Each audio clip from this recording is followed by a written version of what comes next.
Mashup Radio. The most supercalifragilisticexpialidocious station ever. In Derby City. News. For young people. Current affairs. Find us on www.mashupradio.co.uk. Visit the website today. Dab for Mashup Radio. Guys, welcome to another edition of Mashup Radio. I am Jimmy. Who else have we got in the lab today? We've got Luke. We've got Charlotte. We've got Zach. And I'm Tandika.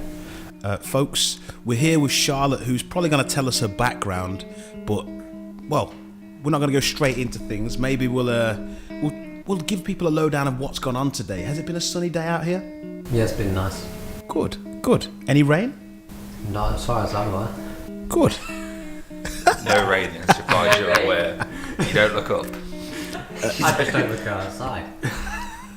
You might hear the rain. Not if you got your headphones on. There was a bit of rain. Just a little bit. I think somebody's officially been on their 6 weeks holiday and doing their own thing, but yes, it has been raining outside, etc. So, Charlotte, our special guest, is there any chance you can give us an insight into who you are, what do you do, and how did you end up here? So, I'm Charlotte, 31. I'm a teacher in Derby born and bred. Absolutely love the city. Moved away, moved back to the city because I loved it. I'm a teacher. Really? Yes, I am. Okay. What do you teach? I teach, my first subject is Sociology, the best subject in the entire world, and it should be made compulsory for everyone to study because Sociology is like, if any of my students are listening, they'll know that's not a joke. I say that at the start of every lesson. So what exactly is sociology? Sociology is the study of people. It's basically glorified people watching with a bit of fancy words thrown in there. It's amazing. Like, you know, sometimes when you're in a coffee shop or in a park, and you just look at people because you're nosy, you think, you know, why is that person acting like that? Why is that person doing that? Why are they hanging around with that? It's that. Nice. I'd probably have a distaste if somebody felt that they studied me and felt that they could almost judge what I'm going to do before I did it. Do you ever find that? How can you say that? Because we all people watch and it's what we all love to do. Like, hence why coffee shops have windows. Zach, do you people watch? No.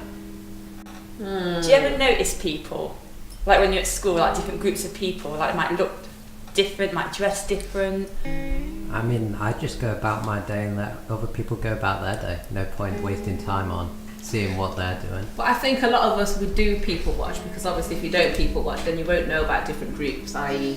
this group of people belong to this kind of group of ethnicities or this group of friends kind of collate together, etc. So I think in our own way we all people watch, and I don't think people watching is the same as people judging. I think people watching is just kind of taking information and observe what everybody else around you is doing. I mean, we all live in the same area and we're all kind of curious about who our neighbours are, who we hang around with, who we interact with. Even from queuing on the bus stop, kind of looking at people on the buses, kind of looking in queues, and it's about learning. It's like citizenship, but a bit more fancier. We kind of look for reasons for why people behave the way that they do. Like, is it nature? Is it nurture? Are you a product of your environment? Is it your genes? That kind of stuff. Nice. Sounds like my street. Genes has to do with that.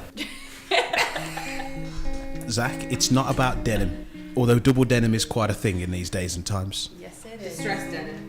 Stressed denim, yes. Tandika is wearing stressed denim. It's denim. Distress. I'd say Tandika's looking very fashionable today. Do you think? I do. I'm loving the outfit. Oh, there's a story to this jacket. Can't wait to hear it. Okay, Charlotte, it's basically you either get to answer one or the other.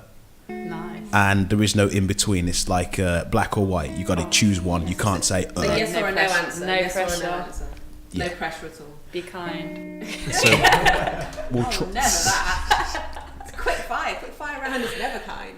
We'll get Zach to put that together. But I mean, the whole pretense of the show is to get an insight into yourself and also what do you feel is good within the city of Derby. You say you've been out and then you've come back. And I've come back twice. Okay, what's good about Derby City? Why is Derby a good place to be? Derby's an amazing place. It's so cosmopolitan. There's lots of different groups of people, lots of different kind of events that go on, lots of different opinions and backgrounds. the thing I love about Derby, like when I'm on a train somewhere and I kind of hear that, now pulling into Derby station, like, oh, it's like home, because it's just, there's just a vibe and a feel about Derby, and I think sometimes it gets a bit of a bad reputation, or people see it a bit negative, but when you've been out and then you come back, you realise, oh, it's just like a bit of a comfort blanket. It's just lovely. It's just so nice. Can I ask, where did you go to? I went to university at Warwick, so Coventry. Coventry was nice. It was nice. It had that bit of a Cosmo vibe about it, but it wasn't quite Derby. There wasn't enough diversity for me there. And then I went and did a PGCE to be a teacher over at Norwich. Definitely less diversity in Norwich. Oh yes. Is Norwich East Anglia? It is East Anglia. Can we ask Zach with his geography? Go for it, Zach. Whereabouts, or do you know a city that Norwich is near to?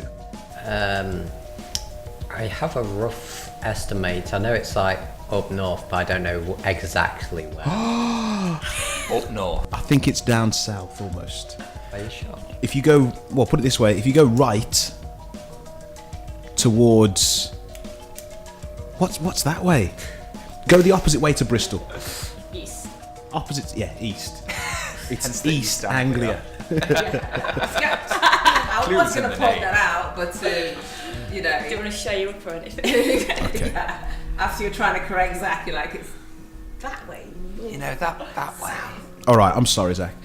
Just to bring Zach into the conversation as well, where have you been out of Derby City? I mean, where have you seen and thought, that's okay? I've been to Nottingham twice. I've been to the football stadium at Coventry. I've been to London twice. Did you go on the underground? No, I didn't go on the underground, sadly. That's my one regret. Other than that, I've been not over any other places. Where can we recommend for Zach? Is anyone going to be able to be like, The look, world, Zach, the world. Not the underground. The world, it is your oyster. You could go Scotland. I want to go to Scotland's Scotland. very nice. Well, I It's mean, very I've been close. to Wales, but that's kind of cheating. Well, it's not Scotland. No, I mean, It's I not went. cheating. I went to Wales to pick up a dog. I didn't go there as like a holiday or something. I just No, went but there you to pick ventured out, so you know, like try closer places as well. You know, like Leicester, Birmingham. Loughborough, places like Birmingham. that. Birmingham. Yeah. have you never been to Birmingham? No. Oh, there you go. Okay, we've got to make that happen. I've been to Burton, kind of. Oh, that's a nice place as well. Yeah, so Good. don't underestimate the places that you've been. No. I like this. Okay, Zach, we've got to go back to Charlotte. So you say Coventry, Yeah. Norwich. Did you ever hit Leamington Spa?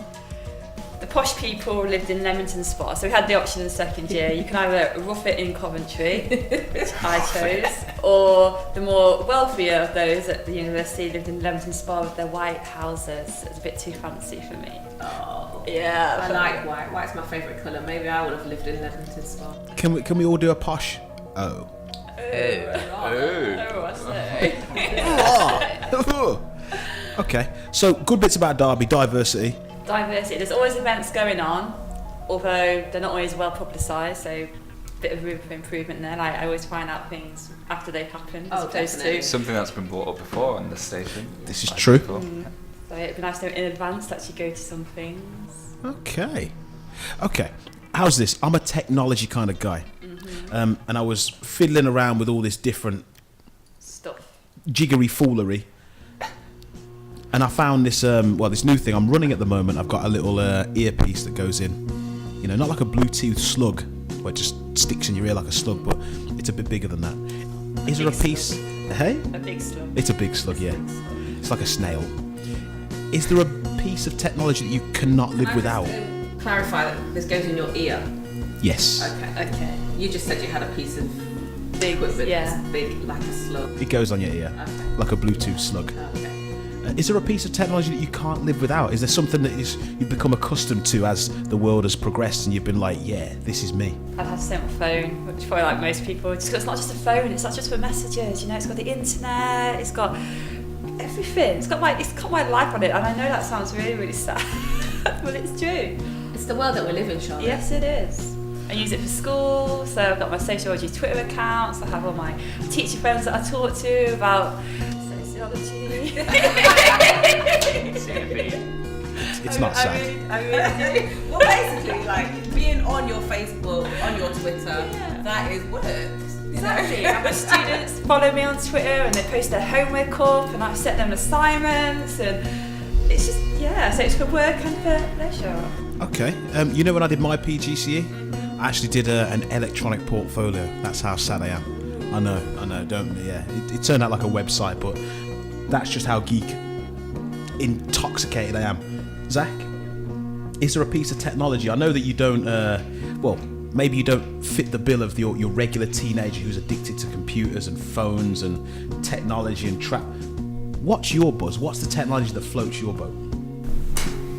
I'm not sure. I mean, it's kind of a cop-out to say phone. But if I had to go other than a phone, I think I'd have to go for something like a laptop or a computer. I mean, as good as phones are, it's always nice to have something that, is something you can actually get hands-on, fix if you need it, upgrade if you want to, and just have something that you can look after and kind of like a pet, look after, upgrade, make it better, clean it, I think they've taken on from Tamagotchis, I guess. So, yeah, your phone is actually like a pet, and you've got to make sure that it's got enough memory, got enough battery, to have enough hay. Data to be there. Yeah, oh God, when they're hungry and they can't get data. Okay, it's been interesting. I got to probably switch to Tandika. What was the last app that you installed on your phone? I just need to find the name of this app because it's Here we changed go. my life. It's called Cooking Fever. It's a game. It's a game. Oh. James's daughter introduced me to Cooking Fever and she was like, can you just have a go on this whilst I go to the toilet? And then she came back and I was addicted and I had to download it on my phone, I downloaded it on the iPad, I downloaded it on anything electronic that could hold it. In order to make sure I didn't burn the burgers, I put enough tomatoes into the burgers. I upgraded my burger buns to sesame seed buns. What's the name of this app again? Cooking Fever. The Cooking Fever. Don't. I need to make a note of this. I'm saying I swear do that's not. based off of like the pizzeria games on like Cool Maps and I know, stuff. but do not, I repeat, do Same not thing. install it because you're not going to be off it at all. I have to make sure that everything's, and then you get the opportunity to upgrade your diner. So you get to buy things. So the more you cook, the more money you get, and then you get a chance to buy like light fittings and disco balls Disco balls to make sure that you keep your Clientele. your clientele entertained whilst they're waiting for their food. And then you get to upgrade your equipment, like your Coca-Cola machine and your burger grills and your warmers, etc. Do you know what? Amazing. I'm a bit confused, Tandika. Do you regularly cook? I do, yeah. How have you managed to find time to have a cooking app and maintain the regular cooking? Well, it's more about relaxation because when you're sitting there kind of fretting whether or not you're getting your burgers out in time, etc., everything else that you were doing in the day kind of just flows away. So that's quite different. It's like a relaxation. It's a stress relief via the phone. There aren't many stress relief apps, I don't think. But I don't think it's designed to be stress relieving. I think it's just designed for you to actually just play the game, but Okay. it's quite interesting. I enjoy it immensely. Luke, we're going to get you in here as well, man, but I know your phone's not the most technical, so I'm going back to Charlotte anyway. I'm sorry. Don't take it to heart. I may not like phones, but I like computers. Education. Has it got better with the addition of technology, or are we digressing? Are we almost taking... even here's a question in itself. Does teaching need to embrace technology, or can we stick to that old one person at the front of the classroom dictating? Against all my teacher training, we do need to embrace technology. It's the way forward, like totally the way forward. When you've got kids who don't have like access to computers at home, and it's like, let's go and do some research on the internet. It's like, I don't have a computer, miss. Well, you've got your phone. And in lessons when schools are underfunded, and it's like, we haven't got computers for you, but if you've got an electronic device that you might be able to find the answers to help you do this work, get it out when they can't afford calculators. Have you ever used a program or a piece of software called Kahoot? Yes, I've heard of it. but not used it yet. Not yet. I've done Quizlet at the minute because it's easier. Quizlet. That sounds like a crisp. It could be a crisp, a quizzy, knowledgeable crisp. It sounds delicious. Yeah, that's what I thought. Yeah. You can like set questions as quizzes. You can print them as flashcards. It can read back to you definitions of things. It generates lots of spelling tests. But with Kahoot, I think you've got to have an electronic device in the classroom pointing at the same thing, and I don't think the schools are quite embracing that just yet, unless you're in a computer room, if you're lucky enough to have one. Yeah, got to be lucky. So sociology, is that what you're teaching? That is what I'm teaching. You don't get a computer room, really? No. Okay. I'm going to put you and Zach together. Go for This it. is like a social experiment. My favourite kind. What would you like to have Zach get out of a conversation between you two if you were introducing him to sociology? He's potentially coming on your course. You're going to sell the course to him. It's called, like, you've ever heard of an elevator pitch? Yeah. So you haven't got long. 30 seconds. We're going to the 4th floor. How many floors are there? 7. 7, so it's pretty Yeah, ramping up a bit. Yeah. Yeah. What floor are we on? Sell. You two are in the elevator now. Ah, Can you hear the music? yeah, I can hear that Proper horrible. elevator music. It's horrible elevator music. Love the atmosphere. Come on, Charlotte, sell him that sociology course. So, are you ever interested in why people commit crime? You know, kind of why families bring you up the way that you do, why some people fail at school and some don't, why the police seem to pick on certain groups of people and not others, why people get away with crime and not others? Are you a little bit nosy? Do you have an opinion? Are you interested in the world around you? If so, sociology is a subject for you. If you haven't got an opinion, well, it's not really for you. Won't bother. Zach, how are you feeling? Are you sold? I mean, I kind of want to say no, just Oh, that's bad. that's just me. I'm not a nosy neighbour, but I can see that sociology would be something good for me. Sorry, did you say you are not a nosy neighbour? Yeah, not out in my street so people know, but I keep my ear to the grapevine. Okay, I'm sure, like, you know, everybody in your neighbourhood, i.e. that's around the house that you live, they're your Or at the very least, at least know the people in the house next to you or the houses. I'm sure you know the people next to you, the people around the corner from that, people a couple of streets down. You'll be able to tell whether or not this is a new person in the neighbourhood or not. It probably brings me around to, I used to, but nowadays I really don't. Back in the day, I used to know absolutely everybody, and as a kid, it's probably, you know, more common that you walk down the road and see people again and again. Now I don't walk. I just get in the car and I drive off, and I don't get a chance to twitch the curtains Even as I when you're used to. driving though, don't you notice like how the houses are different maybe? Like different areas have different houses. You've got Keeping Up with the Joneses in Darley Abbey with their fancy gardens and Yeah. neatly, and then in the inner city Yeah. you've got smaller houses. It Yeah. does make me laugh when people are like, I'm not nosy, but it's kind of like we all love nosy. looking at other people. Yeah, all right, you got me, and I am a bit of a starer, but I've got a technique where 4 seconds and then cut, and then no one will realise you're staring at them. It's even not nosing at people, it's groups as well. Yeah. And questioning your politicians and just making you a more rounded citizen, knowing who you are, your neighbours and who and where you live. I feel I want to do sociology now. A lot of parents say that to me on parents' evening when I sell it to them on options evening, like, I wish I did sociology. I wish I knew that's what it was about.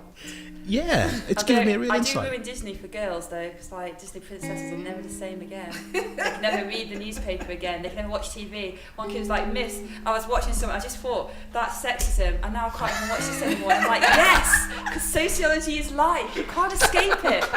You cannot. It is everywhere you look. Okay, we've got an insight into what Charlotte's all about. I'm quite intrigued to hear what part 2 is going to have to offer. Zach, hopefully you're going to come up with some quick fire questions. Will do. I'd also love to hear a little bit more about this whole sexism row thing, because I watched Wonder Woman the other day. It was interesting. We could look at your favourite films and what you might think has moved things forward in terms of equality, and just making things better all round for everybody. Tandika, did you enjoy Wonder Woman? Yes.